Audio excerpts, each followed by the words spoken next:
नमस्कार, आप देख रहे हैं विपक्ष ऑलवेज बेदम। मैं हूं परवीन शेख। राहुल गांधी इस वक्त बड़े संकट में फंस चुके हैं। कर्नाटक को बचाने की चुनौती और बड़ी हो गई है। कर्नाटक में अब कई गुट सीधे सीधे आलाकमान को धमकी दे रहे हैं। वहीं कांग्रेस की बैठकों में भी राहुल की कमजोरी साफ साफ दिख रही है। पार्टी की बैठकों में ही नेता जो है वो राहुल की लीडरशिप पर सवाल उठा रहे हैं। बैठकों में भयंकर मारधाड़ मची है। नेता गाली और गोली की बात कर रहे हैं, जिससे कांग्रेस में टकराव खुलकर सामने आ चुका है। वहीं संसद के शीतकालीन सत्र को लेकर आज होने वाली ऑल पार्टी मीटिंग से पहले ही विपक्षी गठबंधन बिखरता हुआ नजर आ रहा है। राहुल के सामने जहां विपक्षी दलों को अपने एजेंडे पर साथ लाने की चुनौती है, तो वहीं विपक्षी दल कांग्रेस के एजेंडे से दूरी बना रहे हैं। यानी विपक्ष में कॉमन एजेंडा और अपना अपना एजेंडा लेकर टकराव देखने को मिल रहा है। वहीं सरकार का एजेंडा क्लियर है, जिससे विपक्ष में खासतौर से कांग्रेस में दबाव है। इन मुद्दों पर चर्चा के लिए स्टूडियो मौजूद हैं कैपिटल टीवी के editor in chief doctor Manish Kumar और एग्जीक्यूटिव एडिटर राजीव कुमार। आप दोनों का बहुत बहुत स्वागत है। धन्यवाद। डॉक्टर साहब, कर्नाटक को बचाने की चुनौती राहुल गांधी के लिए कितनी बड़ी हो चुकी है? देखिए, कर्नाटक तो बचने की कोई उम्मीद नजर ही नहीं आ रही है। आपने अभी बस चीजों को टाला है। टालना और सॉल्यूशन निकालना वो बहुत बड़ा डिफरेंस है। और आप क्या कर रहे हो? आप बिल्कुल ही अपने आप को इस तरीके से पेश कर रहे हो कि जहां लोकल छत्रप जो हैं वो आपके ऊपर हावी हो रहे हैं। कहानी क्या समझ में आ रही है कि एक दिन पहले, इनफैक्ट 2 दिन पहले, वहां डीके शिव कुमार ने फोन किया तो आपने उन्हें एसएमएस कर दिया कि I will talk to you later, है ना। और जब क्राइसिस शुरू हुआ तो सुरजेवाला ने फोन किया तो डीके शिव कुमार ने फोन तक नहीं उठाया। फिर किसी और को बोला गया कि नहीं, राहुल गांधी बात करना चाहते हैं, आप फोन उठाइए। वो फोन नहीं उठा रहे थे। फिर जब फोन उठाया गया तो उनसे कहा गया कि भाई, आप राहुल गांधी ने बकायदा डीके शिव कुमार को कह दिया कि भाई आपको मुख्यमंत्री हम बनाएंगे, लेकिन अभी थोड़ा सा रुक जाओ। अब इसको तो रोक दिया और ये जानकारी जो है वो सिद्धारमैया के पास भी पहुंच गई। अब सिद्धारमैया अपने स्ट्रेटजी पे चल रहे हैं। अभी देखिए, जिस तरीके से मध्य प्रदेश, राजस्थान, छत्तीसगढ़, हरियाणा, मैंने हरियाणा में सब कुछ स्मूथ दिख रहा है, सब बाहर से, अंदर से वो खोखला हो चुका है कांग्रेस पार्टी। वही हाल वहां होने वाला है। और अब आप क्या कर रहे हो? वो क्राइसिस को निपटाने के लिए आप अपने आप को एक दूसरे मुसीबत में डाल रहे हो। अचानक से कल जो है वो एक वीडियो रिलीज कर दिया। वो एंग्री यंग मैन बन गए हैं। धमकी दे रहे हैं इलेक्शन कमीशन के अधिकारियों को कि ये मत समझना आज न कल तो मैं आऊंगा। कोई ऐसे बोलता है कि आज न कल मैं आऊंगा तो तुम लोगों को ढूंढ ढूंढ के पनिश करूंगा, है ना। और पता नहीं किसने रिकॉर्ड किया, नहीं किया, वो लिखा हुआ आ रहा है वोट चोरी, और राहुल गांधी पढ़ रहे हैं वोटर चोरी। अब वोटर चोरी क्या होता है ये समझ में नहीं आ। देखिए, Rahul Gandhi is not a capable leader. He cannot run his party. He cannot run the alliance. ये सिर्फ और सिर्फ वो एक ढकोसला, एक आसपास का एक पूरा एक जुंटा जो राहुल गांधी के पीछे खड़ा है, जिसको वो राहुल गांधी को प्रोजेक्शन में लगे हुए हैं कि लीडर बनाकर के प्रोजेक्ट करो, इनको प्रोजेक्ट करो। तो ये प्रोजेक्शन से ये तो काम चलने वाला नहीं है। बहुत बड़ी मैंने प्रॉब्लम और किरकिरी राहुल गांधी की इस सेशन में होने वाली है। बिल्कुल, यहाँ पर राहुल गांधी की तो फजीयत तय है, लेकिन राजीव सर, कांग्रेस की बैठकों में जो हो रहा है वो क्या है? देखिए, कांग्रेस की बैठकों में वही हो रहा है जो पहले हो जाना चाहिए था। अब कुछ देर से हो रहा है। राहुल गांधी बैठक लेने के लिए पहुंचते हैं, नेता सोचने लगते हैं कि अब हम इस बैठक का परिणाम देखेंगे। ये कहना क्या चाहते हैं वो समझ ही नहीं पा रहे हैं। आप चुनाव की तैयारी की बात करोगे तो चुनाव पर कंसंट्रेट करो और ये सोचो, ये रणनीति बनाओ कि हम कैसे जीत सकते हैं। आप जीतने की तैयारी से पहले ये कहने लगो कि हार जाएंगे तो क्या कारण होगा। उस कारण में एक ये है कि हम लोगों के पास एक आधार बचा है कि वोट चोरी की बात कर देंगे। SIR प्रक्रिया के खिलाफ बात कर देंगे तो उसके बाद वो भी कंफ्यूज हो जाता है कि हम आगे चुनाव जीतने के लिए रणनीति बना रहे हैं कि हार के लिए पहले से ही तरीके डेवलप कर रहे हैं कि क्या क्या कारण हो सकता है। ये स्थिति कांग्रेस में हो गई। बिहार चुनाव की समीक्षा में वही खड़गे के आवास पर मीटिंग हुई पिछली रात और उसमें राहुल गांधी भी पहुंचे। अब इनको लगने लगा है कि नहीं नहीं, बड़ा सवाल उठ रहे हैं, खड़गे जाकर हमारी बेइज्जती कर दिया, जाकर कर्नाटक में बोल दिया कि नहीं नहीं आला कमान फैसला लेंगे। सवाल उठने लगे कि तुम राष्ट्रीय अध्यक्ष हो, आला कमान कौन है? जब आला कमान राहुल गांधी है तो इसलिए नहीं बीच बीच में खड़गे के आवास में मीटिंग कर लो, नहीं तो सुनहरी लेन में ही मीटिंग करते। उससे भी ज्यादा लगता है तो 10 जनपद के किसी कोने में मीटिंग करते हैं, ये दोनों घर उन्हीं का है। तो ऐसी स्थितियों में जो मीटिंग हो रही थी खड़गे के आवास पर, वो मीटिंग में ये सवाल किया गया कि क्या संसद का सत्र होने वाला है और संसद के सत्र के बीच में आपने 14 दिसंबर को रैली दिल्ली के अंदर बुलाया रामलीला मैदान में, और वो जो रैली होगा उसमें आपने कांग्रेस के 12 राज्यों के नेताओं को बुलाया, अलायंस पार्टनरों को इनवाइट भी नहीं किया। वो आते नहीं आते, अपने रिप्रेजेंटेटिव को भेजते, ये अलग सी बात है, किसी न किसी को तो बुलाना पड़ता। यहां मनिकम टैगोर कह रहे हैं भाई तमिलनाडु से लोग जाएंगे, स्टालिन कहां जाएगा?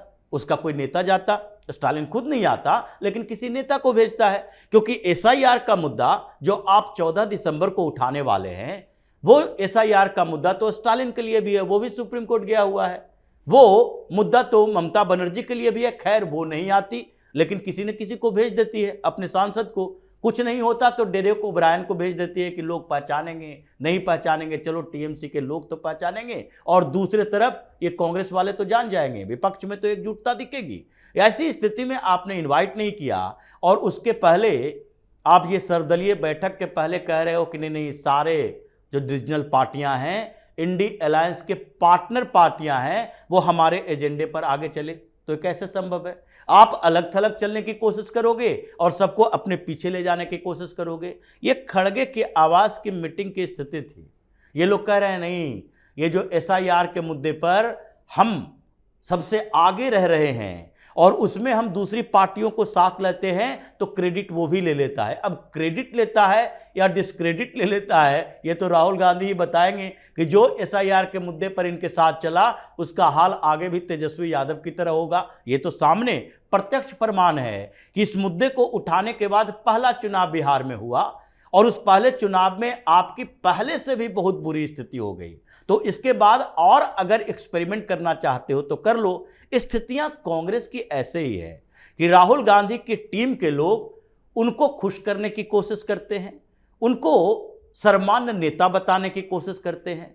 ग्राउंड पे काम करने वाले लोग चाहते हैं कि ऐसा नेता हो जो कि हमारा लीडर बन सके, कांग्रेस का लीडर बन के हम लोगों को डोमिनेट न करे, कम से कम हमारी बात भी सुने। स्थितियां अब इसी वक्त तरह से विकट होती जा रही है और कांग्रेस के नेता, पहले प्रमोद कृष्णम बोला करते थे, अब राशिद अल्वी भी बोलने लगे नहीं नहीं लीडरशिप में दिक्कत है, ये राहुल गांधी नहीं प्रियंका वाड्रा ज्यादा बढ़िया है। ये राशिद अल्वी ने 2 दिन पहले बोला कि प्रियंका वाड्रा को नेतृत्व देना चाहिए। अब इनके लीडरशिप पर सवाल उठ रहा है कांग्रेस के अंदर और लगता है कर्नाटक संकट खत्म होते होते हिमाचल में संकट गहराएगा और उसके साथ ही राहुल गांधी से नेतृत्व छीनने के लिए कांग्रेस में ही हंगामा शुरू हो जाएगा। कांग्रेस की स्थिति तो दिन पर दिन और नाजुक होती जा रही है, लेकिन डॉक्टर साहब आज ऑल पार्टी मीटिंग है पार्लियामेंट सेशन को लेकर, लेकिन उससे पहले कोई एजेंडा विपक्ष का तय होता नजर नहीं आ रहा। भाई सबका अपना अपना एजेंडा है। विपक्ष का एजेंडा अगर उनके पास होता तो कल ही वो लोग बैठक कर लिए होते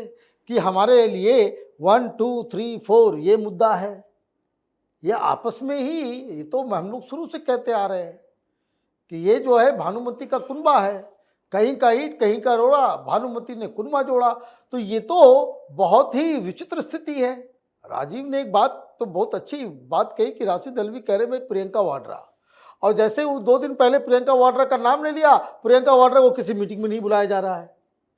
आप ये समझिए, घर के अंदर भी प्रॉब्लम, पार्टी के अंदर प्रॉब्लम, और अलायंस पार्टनर का आलम यह है कि कोई मिलने नहीं जा रहा। भैया आप देखिए क्यों नहीं मीटिंग हुई। अगर आप ऑल पार्टी मीटिंग में जा रहे हो तो उससे पहले तो विपक्षियों का एक कोऑर्डिनेशन मीटिंग आपस में होना चाहिए। मीटिंग की तो भरमार है, कांग्रेस पार्टी की अपनी मीटिंग होगी, वो सबकी अपनी अलग अलग मीटिंग हो रही है। आप अगर एक साथ एकजुट कोई स्ट्रेटजी, कोई इंडी गठबंधन नाम की चिड़िया अगर जीवित है तो एक तो मीटिंग होनी चाहिए थी कि हमारा एजेंडा ये होगा। क्यों नहीं हुई मीटिंग?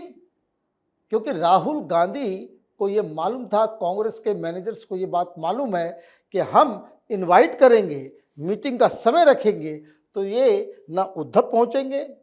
उद्धव का स्थिति भी अब वो वैसा ही है, वो अलग अलग जो है चुनाव, बीएमसी चुनाव उसके लिए लोकसभा के चुनाव से ज़्यादा इम्पोर्टेंट है, और वहाँ वो अलग, ये लोग अलग। ममता बनर्जी नहीं आएंगी, ऊपर से वो गालियां दे रहा है वो केजरीवाल, उसका आदमी एक अलग जो है वो तेजस्वी यादव किस मुंह से आएंगे, तो वैसे नहीं निकल रहे हैं बाहर, है ना, घर तो वो हार गए। अखिलेश यादव भी उनका कोई ढुलमुल रवैया, तो ये फिर आएगा कौन? कहाँ है इंडी गठबंधन?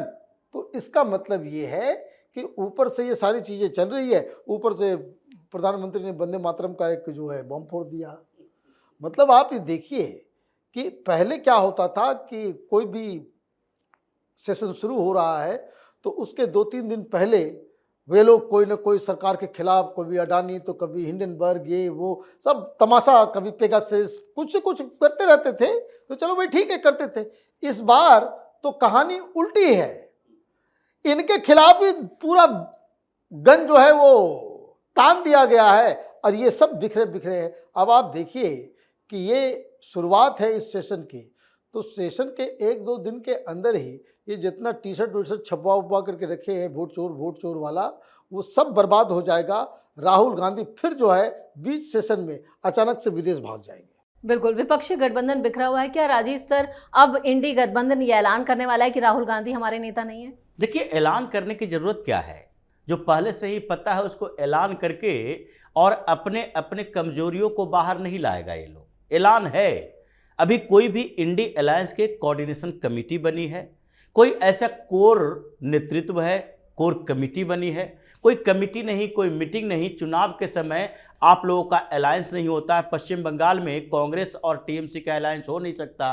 तो ऐसी स्थितियों में आप कैसे कहेंगे कि इंडी अलायंस अभी भी है? ये तो राहुल गांधी बताते रहते हैं कि नहीं नहीं विपक्ष एकजुट है, विपक्ष एकजुट है। 28 पार्टियां, 30 पार्टियां, और पार्टियों की संख्या यहां 2-4 भी नहीं है। तो स्थितियां ऐसी ही हो चुकी है। इसलिए इंडी अलायंस के सारी पार्टियां ये मान रही है कि ग्रुपिंग हमारी होनी चाहिए, कांग्रेस के अलावा एक गुट होना चाहिए संसद के अंदर, जिसमें अलग अलग राज्यों में हम लोगों का नेतृत्व है, और अलग अलग राज्यों में जब हम एक दूसरे की हेल्प करेंगे तो ये कांग्रेस ऐसे ही बाहर भाग जाएगी। ममता बनर्जी ने अखिलेश यादव को समझाया था कि देखो, हम पश्चिम बंगाल के अंदर कांग्रेस को टिकने नहीं देते, आसपास पटकने नहीं देते, तुम ये कांग्रेसियों के साथ घूमते हो। स्थिति क्या हो जाएगी? पश्चिम बंगाल में हम जानते हैं कि कांग्रेस के साथ आएंगे, 2-4-10 सीटें आएगी, उसके बाद मुस्लिम लीडर इसके पनपेंगे, हमारा ही वोट ले जाएगा। ये भारतीय जनता पार्टी का वोट नहीं ले जाएगा, हमारे ये मुसलमान वोटर जो है ये कंफ्यूज हो जाएंगे, उसके साथ चले जाएंगे। अखिलेश यादव आज ये महसूस कर रहे हैं। अखिलेश यादव की पार्टी के साथ अलायंस किया, लोकसभा में भी सीट बढ़ी, विधानसभा में आगे तैयारी हो रही थी। इसके पहले कभी इमरान मसूद, कभी इमरान प्रतापगढ़ी, ये सारे मुस्लिम लीडर बार बार दबाव बनाने लगे कि नहीं नहीं, समाजवादी पार्टी को समझना पड़ेगा कि कांग्रेस एक बड़ी फोर्स है उत्तर प्रदेश के अंदर। तो अब ये लोग कांग्रेस की चालाकियां, परंपराएं जान चुके हैं, उसके कल्चर को समझ चुके हैं। इसलिए इन लोगों को लगता है कि भाजपा के नाम पर ये कांग्रेस को मजबूत मत करो, इसे अपने रास्ते पर खत्म होने दो, हम लोग मिलजुल कर एक मोर्चा बना लेंगे, भारतीय जनता पार्टी से संघर्ष तो चलता रहेगा। राजीव सर, इस तमाम जानकारी के लिए और सटीक विश्लेषण के लिए आप दोनों का बहुत बहुत धन्यवाद। धन्यवाद। कांग्रेस के सामने आगे कुआं और पीछे खाई है। आज भले ही कांग्रेस विपक्ष में सबसे बड़ी पार्टी हो, लेकिन राहुल गांधी विपक्ष के नेता नहीं हैं। वहीं कांग्रेस में कर्नाटक को बचाने की कोई भी तरकीब काम करती नहीं दिख रही है, जिससे राहुल गांधी की समस्याएं और बढ़ गई हैं। इस खास शो में इतना ही। वीडियो कैसा लगा कमेंट करके अपनी राय जरूर दें। वीडियो को लाइक करें, शेयर करें और कैपिटल टीवी को सब्सक्राइब जरूर करें। धन्यवाद।